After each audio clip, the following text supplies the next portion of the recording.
So there are many individuals and organizations here in Nanaimo who do a lot of good work.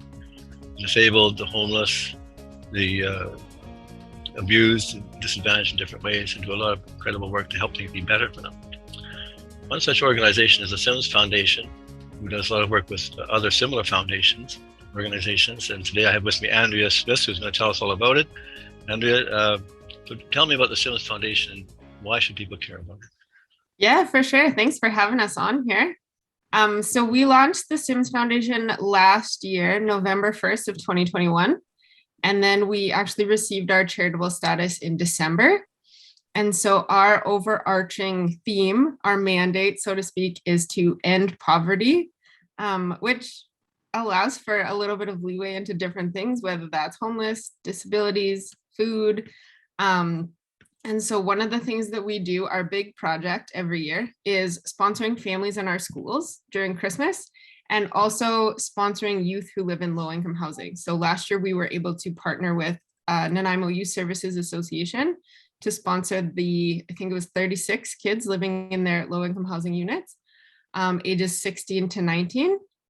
And then we also were able to sponsor 6 families in our local schools. So we went into our schools, we went into youth. I find with youth, people often just kind of overlook that demographic entirely. And so for us, it was really cool to hear that they really appreciated having us remember them. Not a lot of people do. But yeah, to build into our schools, to make those connections, it's not about us, it's about them and making sure that they have a great Christmas for them, their families, no matter how big that family size is. How did you get started with this? What was your inspiration, Andrea? What drives you? What motivates you? My personal drive, personally for me, as a believer, it's one of those things where I believe that I'm called to love God and love people, be the hands and feet of Jesus in the community. So whether that's people who are living in poverty, people who are just experiencing brokenness of one kind or another, just to really show love, show grace, meet people where they're at and get to know people on a really personal level. For me, that was really important. The idea kind of behind the SIMS Foundation for me started in 2009 when I interned with an organization in Ottawa during university. And I got to work in human trafficking prevention, sustainable development. And so again, just learning what it is that people on the ground need and how you can apply your skill set to help them. And so for us, it's let's partner with people who are on the ground, on the front lines. How do we help? How do we build capacity? How do we learn what it is that people need? It's about just lending that helping hand where it's needed. Hey guys, it's Andrea with the SIMS Foundation, and I'm here with Amy, the Director of Development and Communications at the Nanaimo Youth Services Association. We offer a range of services and programs here for youth age 15 to 30 that range from employment programs such as the Diverse Futures Employment Training Program, as well as the Blade Runners Employment Training Program. We also offer housing, so we have 2 housing units, youth housing ages 16 to 19, and then row house ages 19 to 30. On top of those programs, we also offer a host of other programs as well, such as the Supportive Living Program, which works very closely with our clients attached to the MCFD office. We also have a program called Rent Smart Certificate Training, and that's where we teach tenancy rights, landlord expectations, and the youth gain various housing references at the end of that program.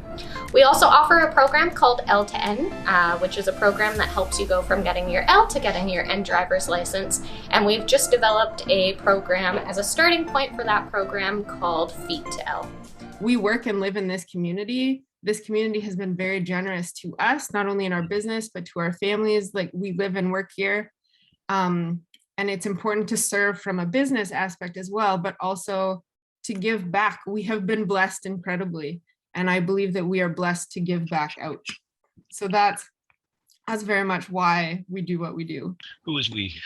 We, not only as the foundation, me and my board and people who are involved, but also the SIMS real estate team, which is a big part of the foundation as well. Sounds like they're doing a lot of, they call it good corporate citizenship. Yes. Very good. Now, you mentioned, and I know that SIMS Foundation works with other organizations. Could you talk a little about who these organizations are and how you work with them? Yeah, so one of the things that we've done is every month we try and spotlight a different organization working on a different aspect of something under the poverty umbrella. One of the things that linked really well for us, because we're a real estate company that has founded a charity now, is the issue of affordable housing. And we're seeing it now, prices are going up. It's hard to find safe, affordable housing. And so we started actually with Habitat for Humanity. Guys, it's Andrea from the SIMS Foundation. We are here today with Habitat for Humanity Mid-Vancouver Island with Jeff, the Executive Director. And we want to let you guys know about all the great work that Habitat does in town. So, Jeff, if you want to tell us a little bit about and the keys behind us. Yeah, so Habitat for Humanity has been in Nanaimo for, pretty close to 30 years. We've built 29 houses and served 34 families in the 30 years we've been here. We've just finished a sixplex actually in Duncan. Our territory ranges from Duncan all the way up to Tofino and as far north as Qualicum Beach, so we've got a lot of territory to cover.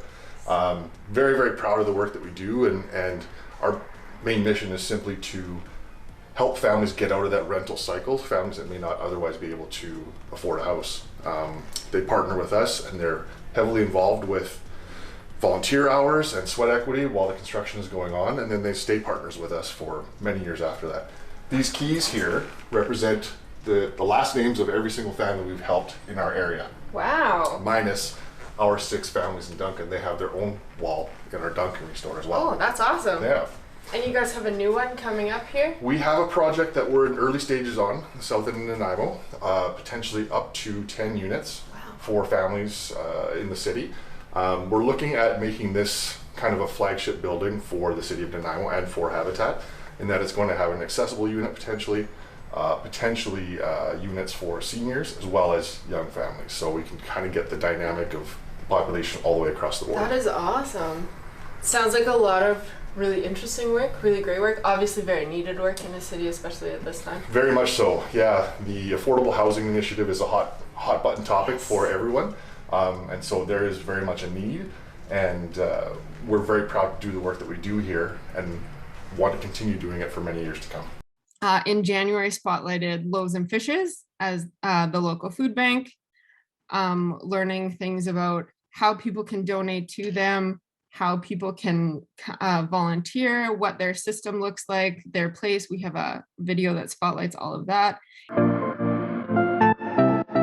Hey guys, it's Andrea with the SIMS Foundation, and I'm here with Peter, the Executive Director of Loaves and Fishes here in Nanaimo, and we are spotlighting their organization this month, and we just want to learn what it is you do, who you serve, and kind of what the operation does for the community. So if you want to tell us about that. Sure. So we provide food bank services not only here in Nanaimo, but also on northern Vancouver Island. And through those services, we provide food directly to people in need. But we also supply food to over 100 other nonprofits, communities, and Indigenous groups on Vancouver Island. So this is their Loaves and Fishes warehouse, and we were just going to show you a few spots that Peter took us through before. So this entrance here is where all the food gets delivered.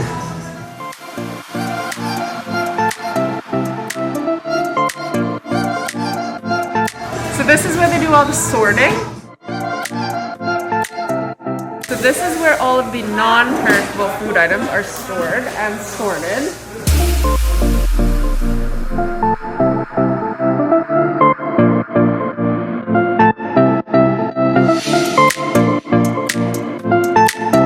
So over behind me is the cooler where they keep the perishable produce and fruit. And there are volunteers sorting in there today, so we're going to let them do their thing. But that is where people can come and select their fruits and vegetables.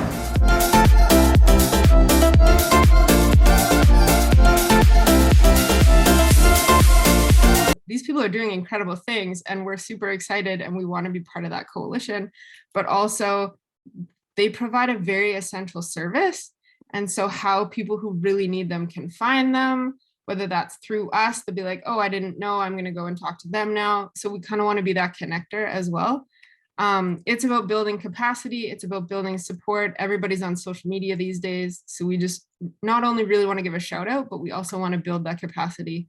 Same with Island Crisis. We were with them in March, did a video through their, I think it was the Newcastle site downtown, just what it is that they do for our community. Mental health is such a huge thing, and all of these things are linked, right? Whether it's housing, whether it's food, whether it's just like mental stability. The person that I talked to at Island Crisis said you put a roof over somebody's head and you can move somebody from survival to thrive mode. Hi guys, it's Andrea with the SIMS Foundation, and I'm here with Sandra from Island Crisis, and we just wanted to tell you guys a little bit about the different types of work that they do in Nanaimo. So if you want to tell us about what you do here, Sandra, that'd be awesome. Sure, Andrea. I'm Sandra. I'm Program Manager at Newcastle for Island Crisis Care Society. We run this site as a supportive housing site, but as you know, a lot of our clients have a lot of multiple barriers, mental health and addictions. And one thing we do here is we refer to outside agencies. So any given day we're sending somebody to treatment on the mainland, we're sending somebody to detox here in Nanaimo. We provide connections, transportation, for clients that need counseling. Maybe they're going to Brooks Landing, maybe they need to go to the family center or some other situation. We also set people up with, to do their taxes, to get their IDs. Keep in mind that a lot of our clients were really seriously street entrenched and never had an opportunity for 10 years to have a roof over their head. So, that very much fits the Housing First model. Is once you get that roof over your head, you stop thinking about survival and you start thinking, well, maybe I want to get clean, or maybe I want to get a job. We've got several clients preparing for a work practicum that we run ourselves called Project Rise, and then we have other clients that just have part-time jobs and casual jobs on their own. Now all those things happen because we're able to provide the stable housing first model, but you don't typically see that with people living in a tent down by the river. They don't start thinking about their life. They're just thinking, how can I stay warm? How can I get food? We take that away by providing the warmth, the food, and we've got 2 caseworkers on site, and they transport clients for appointments. They set them up with other agencies. We've got a lot of wraparound services here. We've got a doctor and nurse that come to address the different mental health or physical health issues, because people are people, and we've got clients that have cancer, we've got clients that have ongoing chronic physical issues that were never able to be addressed out there. So I guess we provide just about everything. We're not really we're not a landlord in an apartment building where people suffer quietly behind closed doors. Here we connect with our people and we try to give them as much supports as we can, and it's their choice if they don't want to go. But a lot of people have told us with the structure and the, even though it's a temporary site and there will be someday a permanent, they've told us that they've stopped using as much, that they're now thinking about a casual job, and it tends to be true. We've got a lot of our clients that have their own jobs out there. So that's awesome. Yeah. And how many rooms do you have on this site? This site is 78 rooms right now, so it's a lot of folks here. It's like a little village, we say. Yeah. And you have like that, you build that sense of community, which you find helps with some of those other issues as well. People get connected. Yeah, I think there's that sense of community. Of course, a lot of our clients came originally from the court order for Tent City, and they were moved in from Tent City, so they already knew each other.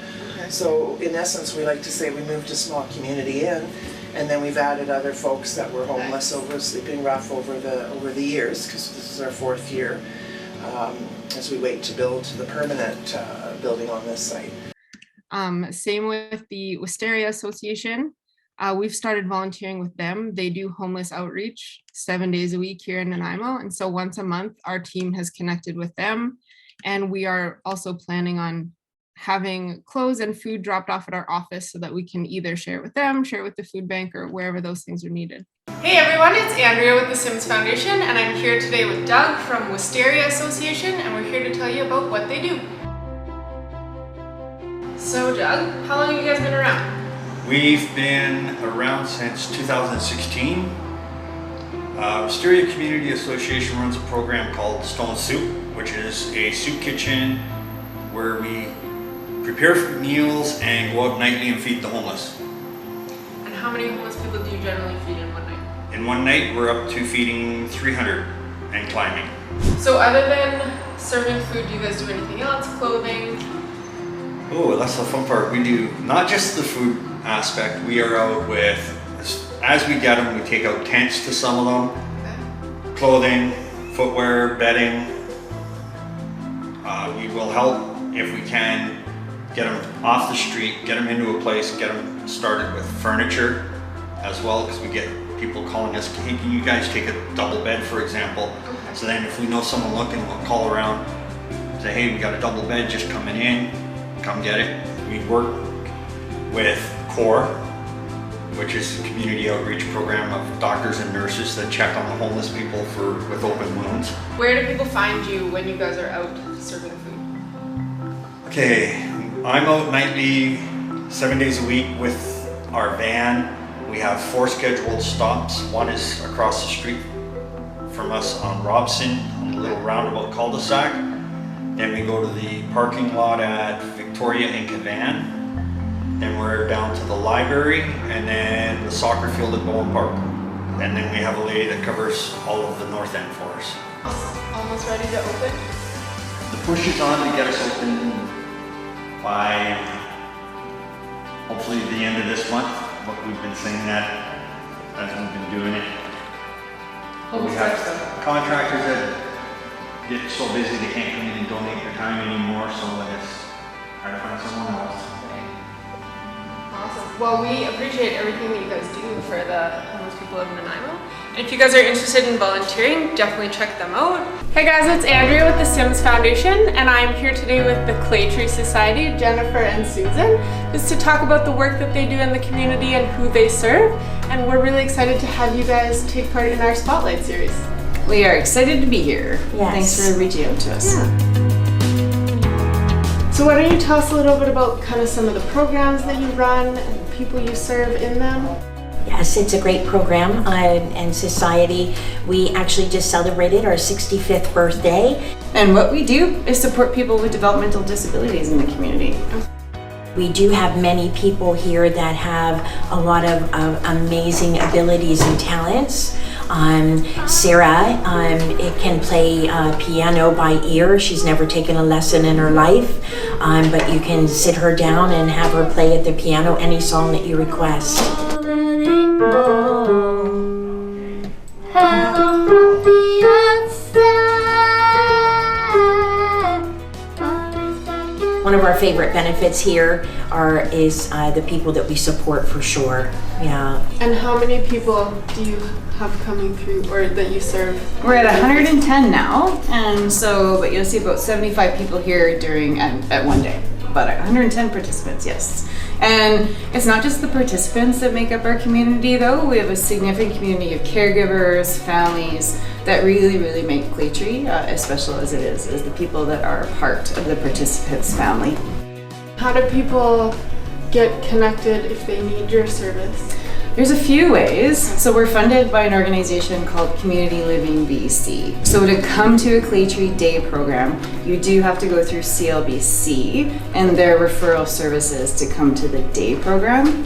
However, we do have a program in the evenings called Connections, which is open to all community members. The day program is for adults, 19 and over, but the evening program, we're trying to attract some youth from the high school for when they transition to adulthood. So it's open to community. You don't need to be CLBC funded for it. And if somebody wanted to volunteer with you, if they were like, this is a organization and a cause that I'm really passionate about, how would they jump in and help out with that? Just come in, say hi. You can also email reception@claytree.org and .ca, claytree.ca, and we can set you up with volunteer information. That's awesome. Well, thank you so much for having us here today. We're really excited that we got to come and see your space and meet some of the people that are here today. And if you guys are interested in looking at Clay Tree, definitely check out their social media, Facebook and Instagram, like Susan said, and keep your eye on this channel, the SIMS Foundation, for more spotlight videos like this one. We'd also like to thank SIMS for everything that they do for the community. Yes. We are very grateful. It's a great foundation. Thank you. Hi everyone, it's Andrea with the SIMS Foundation, and I'm here with Whitney, a member of Neighborhood Church, to talk to you about World Refugee Day happening on June 20th. So Whitney, thanks for doing this with me today. Yeah, thanks for having me. Do you want to tell me a little bit about Neighborhood Church and their refugee relationship with the sponsorship program and everything? Sure, I'd love to. Thanks for asking. So back in 2015, when the Alan Kurdi photo showed up on the world radar, many members of our community felt the call to help and respond, and we started exploring refugee sponsorship. As we partnered with our agency MCC, we found out that there was actually a very large need for people who had been displaced from the country of Eritrea. And so in 2016, we brought over a family of 4. It consisted of a grandma, a mom, and then 2 children. And they arrived in January of 2016. Okay. And then in 2018, we got the call again saying that there was another need, and we sponsored a young man from, he was a refugee from Congo, was living in South Africa, and we brought him. And then in 2019, we actually did another sponsorship, which was a reunification of the original family that we had sponsored from Eritrea. They had been separated from the father of the family for 6 years, and we were able to reunite them in May of 2019. When the Ukrainian war happened in February, Yes. the call again was like, what do we do, you know? Also at the same time, we were hearing about Myanmar and the people there who were being displaced by the coup that had happened in their government. And also we were hearing again more from Ethiopia of internal war, again, during different people groups. And so these 3 countries have been on our hearts and trying to figure out how can we best help these people. And so we went to our organization MCC, who we've partnered with, and I've talked to them about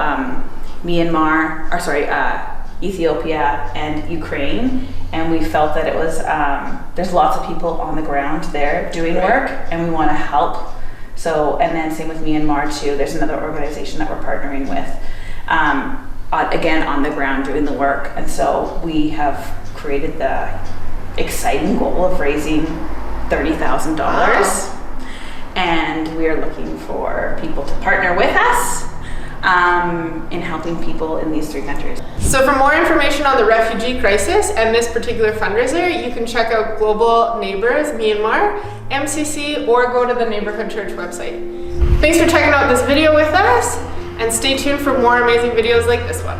What kind of results have you seen from the work you've done so far, Andrea? Well, we have seen from our family sponsorship last year with the 6 families and the youth, it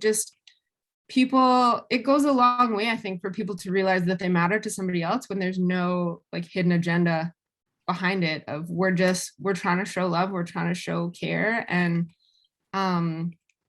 it's not, as I said, it's not about us. So I think from that, hearing that the youth were really appreciated, that somebody remembered them, I had one family message me back and say, this really goes a long way for our family. Thank you for thinking of us.